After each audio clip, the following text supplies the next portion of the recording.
Hi hello എല്ലാവർക്കും പുതിയൊരു വീഡിയോയിലേക്ക് സ്വാഗതം. ഇന്ന് നമ്മൾ യോക്ക് പ്ലീറ്റഡ് കുർത്തിയാണ് തയ്ക്കാൻ വേണ്ടി പോകുന്നത്. നമുക്ക് എങ്ങനെയാണ് അതിൻ്റെ കട്ടിങ്ങും സ്റ്റിച്ചിങ്ങും നോക്കാം. ഞാനിവിടെ രണ്ട് ടൈപ്പ് മെറ്റീരിയലാണ് എടുത്തിട്ടുള്ളത്. ഒന്ന് പ്രിൻറ്റഡ് മെറ്റീരിയലും ഒന്ന് പ്ലെയിൻ മെറ്റീരിയലുമാണ് എടുത്തിട്ടുള്ളത്. ആദ്യം നമുക്ക് യോക്ക് പാർട്ടിൻ്റെ കട്ടിങ് എങ്ങനെയാണെന്ന് നോക്കാം. അതിന് വേണ്ടിയിട്ട് ഞാനിവിടെ തുണി നാലാക്കി മടക്കിയിട്ടിട്ടുണ്ട്. തുണീൻ്റെ ലെങ്ത്ത് വന്നിട്ട് 15 ഇഞ്ചാണ് കൊടുത്തിട്ടുള്ളത്. യോക്കിൻ്റെ ലെങ്ത്തായിട്ട് 15 ഇഞ്ചാണ് എടുത്തിട്ടുള്ളത്. വിഡ്ത്ത് വന്നിട്ട് 11 ഇഞ്ചാണ്. അതിൽ നമ്മൾ 7 ഇഞ്ച് ഷോൾഡർ മാർക്ക് ചെയ്തു, 7 ഇഞ്ച് ആം ഹോളും മാർക്ക് ചെയ്തു. ഇനി നമുക്കത് രണ്ടും കൂടി ചേർത്ത് വരച്ചിട്ടൊന്ന് കുഴിച്ചുകൂടി വരയ്ക്കാം. ഞാൻ പറഞ്ഞു 11 ഇഞ്ചാണ് വിഡ്ത്ത് എടുത്തതെന്ന്. വിഡ്ത്ത് 11 ഇഞ്ച് വരാൻ കാരണം 9 ഇഞ്ചാണ് ബ്രസ്റ്റ് നാലാക്കി, അതായത് 36നെ ഡിവൈഡഡ് ബൈ 4 ചെയ്യുമ്പോൾ 9 ഇഞ്ച് കിട്ടും. അതിൻ്റെ കൂടെ 2 ഇഞ്ച് സീം അലവൻസും കൂടി ചേർത്തിട്ടാണ് 11 ഇഞ്ച് എടുക്കുന്നത്. ഇനി നമുക്ക് നെക്ക് വിഡ്ത്ത് മാർക്ക് ചെയ്യാം. നെക്ക് വിഡ്ത്ത് 3 ഇഞ്ചാണ് മാർക്ക് ചെയ്യുന്നത്. നെക്കിൻ്റെ ഇറക്കം വന്നിട്ട് 7 ഇഞ്ച് കൊടുക്കുന്നുണ്ട്. കാരണം ബാക്ക് നെക്ക് വന്നിട്ട് നമുക്കൊരു കോളർ പോലെയാണ് നമ്മൾ കൊടുക്കുന്നത്. അപ്പോൾ അവിടെ നമുക്ക് ഇറക്കം ഇല്ലാത്തത് കൊണ്ടാണ് ഫ്രണ്ടിൽ ഒരു 7 ഇഞ്ച് ഇറക്കം കൊടുക്കുന്നത്. അത് കറക്റ്റ് പക്കാ ഒരു വി ഷേപ്പിൽ വരയ്ക്കണം എന്നുണ്ടെങ്കിൽ നിങ്ങൾക്ക് അങ്ങനെ വരയ്ക്കാം. ഞാൻ പക്കാ വി ഷേപ്പിലല്ല വരയ്ക്കുന്നത്, ഒരു കർവ് പോലെയുള്ളൊരു വി ഷേപ്പാണ് കൊടുക്കുന്നത്. പിന്നെ നമ്മൾ ബാക്ക് നെക്ക് ഒരു 1/2 ഇഞ്ചിൽ ബാക്ക് നെക്കും കൂടി ഒരു റൗണ്ട് ഷേപ്പിൽ വരച്ചെടുക്കുന്നുണ്ട്. അതിനുശേഷം നമുക്ക് ഒരു 1/2 ഇഞ്ചിൽ ഷോൾഡറും കൂടി ഒന്ന് ചരിച്ച് മാർക്ക് ചെയ്യണം. 1/2 ഇഞ്ചിലാണ് നമ്മൾ ഷോൾഡർ ഒന്ന് ചരിച്ച് മാർക്ക് ചെയ്യുന്നുണ്ട്. ഇനി താഴത്തെ വണ്ണം വന്നിട്ട് 10 ഇഞ്ചാണ്. അതിന്ന് മുകളിലേക്ക് 1 ഇഞ്ച് മാർക്ക് ചെയ്യുക. 10 ഇഞ്ച് എങ്ങനെയാണ് വന്നതെന്ന് വെച്ചാൽ താഴത്തെ വേസ്റ്റിൻ്റെ അളവ് വന്നിട്ട് 8 ഇഞ്ചാണ്. അതിൻ്റെ കൂടെ 2 ഇഞ്ച് സീം അലവൻസും കൂടി കൂട്ടുമ്പോൾ 10 ഇഞ്ച് വരും. അതിൻ്റെ കൂടെ 1 ഇഞ്ച് മുകളിലേക്ക് മാർക്ക് ചെയ്തു. ഇനി നമുക്ക് ഷോൾഡറിൻ്റെ അവിടുന്ന് താഴോട്ടേക്ക് നമ്മൾ 7 ഇഞ്ചാണ് ഫ്രണ്ടിലെ നെക്കിന് ഇറക്കം കൊടുത്തിട്ടുള്ളത്. അതിൻ്റെ കൂടെ 1.5 ഇഞ്ചും കൂടി മാർക്ക് ചെയ്തിട്ട് 8.5 ഇഞ്ചിലാണ് നമ്മളൊരു പോയിൻ്റ് മാർക്ക് ചെയ്യുക. നിങ്ങൾ എത്രയാണോ നെക്കിന് ലെങ്ത്ത് കൊടുക്കുന്നത്, ഇപ്പോൾ നിങ്ങൾ 7 കൊടുക്കണമെന്നില്ല, നിങ്ങൾ 6 കൊടുക്കണമെങ്കിൽ 6ൻ്റെ കൂടെ 1.5 മാർക്ക് ചെയ്യുക. എന്നിട്ട് ഇപ്പോൾ ഈ മാർക്ക് ചെയ്ത പോയിൻറ്റും നമ്മൾ അതായത് താഴേന്ന് ഒരു ഇഞ്ച് മാർക്ക് ചെയ്തില്ല, ഈ 2 പോയിൻറ്റും കൂടി ചേർത്തിട്ട് ഇതേപോലെ ഒരു കർവ് പോലെ വരച്ചെടുക്കുക. ഒരു വി ഷേപ്പ് പോലെയോ ഒരു കർവ് പോലെയോ ഇങ്ങനെ വരച്ചെടുക്കുക. ഈ 2 പോയിൻറ്റും കൂടി ചേർത്തിട്ട് വരയ്ക്കാം.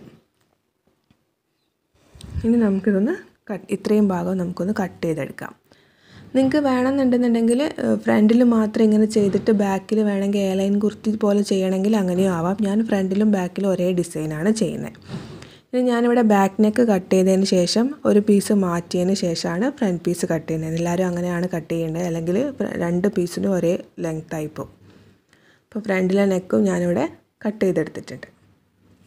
അപ്പോൾ ഇങ്ങനെയാണ് നമ്മുടെ ഫ്രണ്ടിലെ പീസ് ഉണ്ടാവുക, ഇങ്ങനെയാണ് ബാക്കിലെ പീസ് ഉണ്ടാവുക. ഇനി നമുക്ക് സ്കേർട്ട് പാർട്ടിനേക്ക് വേണ്ടിയിട്ട് തുണി ഇതേപോലെ 4 മടക്കിയിട്ടിട്ടുണ്ട്. ഞാൻ 4 മടക്കിയിട്ടിട്ടുണ്ട്. ഇത് ഓപ്പണിംഗ് ആയ ഭാഗം, മറ്റേത് ഓപ്പണിംഗ് അല്ലാത്ത ഭാഗം. എനിക്ക് 4 മടക്കിയിടുമ്പം 19.5 ഇഞ്ചാണ് വിഡ്ത്ത് കിട്ടുന്നത്. നിങ്ങൾക്ക് അത്യാവശ്യം നല്ല വിഡ്ത്ത് ഉണ്ടെന്നുണ്ടെങ്കിൽ കുഞ്ഞു കുഞ്ഞു പ്ലീറ്റ്സ് ഇട്ടാൽ കുറച്ചുകൂടെ ഭംഗിയായിരിക്കും. ഇനി നമ്മളിവിടെ കട്ടിങ്ങിൽ നമ്മൾ പ്രത്യേകം ശ്രദ്ധിക്കേണ്ടതായിട്ടുള്ളൊരു കാര്യം എന്താ വെച്ചാൽ, നമ്മൾ മുകളിലേക്ക് ഒരു 8.5 ഇഞ്ചിൽ നമ്മൾ യോക്ക് കൊടുക്കുന്നുണ്ട്.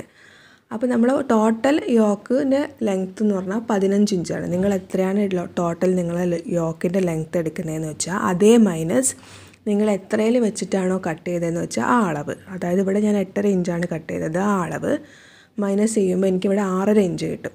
ഈ 6.5 ഇഞ്ച് നമ്മൾ 4 മടക്കിയിട്ട പോയിൻറ്റിൻ്റെ എൻഡ് പോയിൻറ്റിൽ നിന്ന് താഴോട്ടേക്ക് 6.5 ഇഞ്ച് മാർക്ക് ചെയ്യും. പിന്നെ ഈ പോയിൻറ്റിൽ നിന്നും മാർക്ക് ചെയ്തിട്ട് ഇതേപോലെ നമ്മൾ എന്താ പറയുക, യോക്ക് പാർട്ടിൽ വരച്ച അതേ ഷേപ്പ് തന്നെ ഇതിലും മെയിൻറ്റെയിൻ ചെയ്യുന്ന രീതിയിൽ വരയ്ക്കുക. എന്നിട്ട് നിങ്ങളതൊന്ന് കട്ട് ചെയ്തെടുക്കുക. എന്നിട്ട് സെൻറ്ററിൽ വെച്ചതിന് ശേഷം കുഞ്ഞു കുഞ്ഞു പ്ലീറ്റ്സ് ഇടാം. അപ്പോഴേ നമുക്ക് ഈ ഒരു ഷേപ്പ് അതേപോലെ കിട്ടുള്ളൂ. ഇനി നമുക്ക് സ്ലീവ് എങ്ങനെയാണ് കട്ട് ചെയ്യാൻ നോക്കാം. സ്ലീവ് വന്നിട്ട് 3/4 അല്ല, ഹാഫ് സ്ലീവാണ് ഞാൻ കൊടുക്കുന്നത്. എൽബോൻ്റെ അവിടെ വരെ വരുന്ന സ്ലീവാണ് കൊടുക്കുന്നത്. ഞാൻ 13 ഇഞ്ചാണ് എടുത്തിട്ടുള്ളത്. മടക്കി അടിക്കാനും ഷോൾഡർ ജോയിൻ ചെയ്യാനും ഒക്കെ വേണ്ടിയിട്ടാണ് 13 ഇഞ്ച് എടുത്തത്. ഇനി മുകളിൽ നിന്ന് താഴോട്ടേക്ക് ഒരു 3 ഇഞ്ച് മാർക്ക് ചെയ്യുന്നുണ്ട്. 3 ഇഞ്ച് മാർക്ക് ചെയ്തതിന് ശേഷം നമ്മൾ അതിലേക്കൊന്ന് കുഴിച്ച് വരയ്ക്കുകയാണ്. ആം ഹോള് സാധാരണ എങ്ങനെയാണ് നമ്മൾ കുഴിച്ച് വരയ്ക്കില്ലേ, അതുപോലെ ഒന്ന് കുഴിച്ച് വരയ്ക്കണം. താഴത്തെ വണ്ണം കൂടി മാർക്ക് ചെയ്തിട്ട് ആ 2 പോയിൻറ്റും കൂടി ഇതേപോലെ ഒരു വി ഷേപ്പിൽ മാർക്ക് ചെയ്യുക. എന്നിട്ട് നമുക്കൊന്ന് കട്ട് ചെയ്തെടുക്കാം. താഴത്തെ വണ്ണം ഞാൻ കൊടുത്തിട്ടുള്ളത് 7.5 ഇഞ്ചാണ്. എനിക്ക് 5.5 ഇഞ്ചാണ് കിട്ടുന്നത്. അതിൻ്റെ കൂടെ 2 ഇഞ്ചും കൂടി ചേർത്തിട്ട് 7.5 ഇഞ്ചാണ് താഴത്തെ വണ്ണം ഞാൻ മാർക്ക് ചെയ്തത്. അപ്പോൾ നമുക്ക് 2 പീസ് കിട്ടിയിട്ടുണ്ട്. പിന്നെ ഞാൻ ഈ 2 ഷോൾഡർ ഒന്ന് അടിച്ചെടുത്തിട്ടുണ്ട്. നല്ല വശത്തിന് മുകളിൽ നല്ല വശം വരുന്ന രീതിയിൽ ഷോൾഡർ ഒന്ന് അടിച്ചെടുത്തിട്ടുണ്ട്. ഇനി ഞാനിവിടെ 2 ഇഞ്ച് വിടുത്തുള്ളൊരു പീസ് എടുത്തിട്ടുണ്ട്. ഇത് ഈ ക്ലോത്തിൻ്റെ തന്നെ വേറൊരു ഈ ക്ലോത്തിൽ ഒരുപാട് കളേഴ്സ് ഉണ്ടായിരുന്നു, അതിൻ്റെ വേറൊരു കളറാണ് എടുത്തത്. നല്ലൊരു മാറ്റം വരുള്ളൂ എന്ന് വിചാരിച്ചിട്ടാണ്. നിങ്ങൾക്ക് ഇതേപോലെ വേറെ കളർ നിങ്ങളെ ക്ലോത്തിൽ കിട്ടുന്നില്ല എന്നുണ്ടെങ്കിൽ നിങ്ങൾ എന്ത് ചെയ്യുക, സ്കേർട്ടിൻ്റെ പാർട്ട് എടുത്തിട്ട് ചെയ്താൽ മതി. 2 ഇഞ്ച് എടുത്തിട്ട് അതിന് നല്ല വശത്ത് തന്നെ കറക്റ്റ് സെൻറ്ററാക്കി മടക്കുക. എന്നിട്ട് നല്ല വശത്തിൻ്റെ മുകളിൽ നല്ല വശം വരുന്ന രീതിയിൽ കറക്റ്റ് എങ്ങനെയാണോ നമ്മളെ നെക്ക് എന്ന് വെച്ചാൽ അതേപോലെ അടിച്ചെടുക്കുക. അടിക്കുമ്പോൾ എന്ന് വെച്ചാൽ ഈ ഒരു പോയിൻ്റ് ഉണ്ടാവുമല്ലോ, ഫ്രണ്ടിൽ വരുന്നൊരു പോയിൻ്റ്, അത് കുറച്ച് കൂട്ടിയിട്ട് 2 സൈഡിൽ അങ്ങോട്ടും ഇങ്ങോട്ടും കൊടുത്തിട്ട് വേണം അടിക്കാൻ. എന്നിട്ട് ആ ഒരു പോയിൻ്റ് നമ്മൾ ഇപ്പോൾ ഒന്നിച്ച് വെച്ചിട്ട് നമ്മളൊരു സ്റ്റിച്ച് കൊടുത്താൽ ഇതേപോലെ നിങ്ങൾക്ക് വീനെക്ക് പോലെ നെക്ക് അവിടെ റെഡി ആയിട്ടുണ്ടാകും. അപ്പോൾ നിങ്ങൾ കാണുന്ന പോലെ ഒന്നിച്ച് ആ 2 പോയിൻറ്റും കൂടി വെച്ചിട്ട് അവിടെ ഒന്ന് അടിച്ചു കൊടുത്താൽ വീനെക്ക് പോലെ വരും. ഇനി ഞാൻ നേരത്തെ പറഞ്ഞു പ്ലീറ്റ് ഇട്ട് എടുക്കണം, അത് തന്നെയാണ് ഇപ്പോഴും കാണിക്കുന്നത്. സെൻറ്ററിൽ വെച്ചിട്ട് ഒരു സൈഡിലേക്കും സെൻറ്ററിൽ നിന്ന് ഇപ്പുറത്തെ സൈഡിലേക്ക്, അങ്ങനെ 2 സൈഡിലേക്ക് ഒരുമിച്ചിട്ട് പ്ലീറ്റ് ഇട്ടെടുക്കുക. അത് ഫ്രണ്ടിലും എടുക്കുക ബാക്കിലും ഇടുക. ഞാൻ അങ്ങനെ ഇട്ടിട്ട് അടിച്ചെടുത്തിട്ടുണ്ട്. അപ്പോൾ ഇങ്ങനെ ഉണ്ടാവും നമ്മൾ വരുന്നത്. പ്ലീറ്റ് ഇട്ടെടുത്താൽ ഫ്രണ്ടിലും ബാക്കിലും ഇങ്ങനെയായിരിക്കും പ്ലീറ്റ് ഇട്ടെടുക്കുമ്പോൾ വന്നിട്ടുണ്ടാവുക. ഇനി നമുക്ക് ഇതേ നേരത്തെ നമ്മൾ ചെയ്തതുപോലെ തന്നെ 2 ഇഞ്ച് വീതിയുള്ള പീസ് എടുത്തിട്ട് ഇതേപോലെ നിങ്ങൾക്ക് ആ യോക്കിൻ്റെ പാർട്ടിൽ വെച്ച് കൊടുക്കണമെങ്കിൽ വെച്ച് കൊടുക്കാം. നമ്മൾ മീഷോന്നൊക്കെ മേടിക്കുന്ന കുർത്തിയിൽ അങ്ങനെയുണ്ട്, നിങ്ങൾക്ക് വേണേൽ വെക്കാം. ഞാൻ വെച്ച് കൊടുത്തിട്ടില്ല. ഇനി നമുക്ക് സ്ലീവ് ഒന്ന് അറ്റാച്ച് ചെയ്തെടുക്കാം. സ്ലീവ് സെൻറ്റർ പോയിൻ്റ് ഷോൾഡറിൻ്റെ അവിടെ വെക്കുക. നല്ല വശത്തിൻ്റെ മുകളിൽ നല്ല വശം വരുന്ന രീതിയിൽ വെക്കുക. സെൻറ്റർ പോയിൻ്റ് കറക്റ്റ് വെച്ചിട്ട് ഒരു വശത്തേക്ക് അടിക്കുക, പിന്നെ ഓപ്പോസിറ്റ് സൈഡിലേക്കും അടിക്കുക. ഇതേപോലെ തന്നെ 2 സ്ലീവും ചെയ്തെടുക്കുക.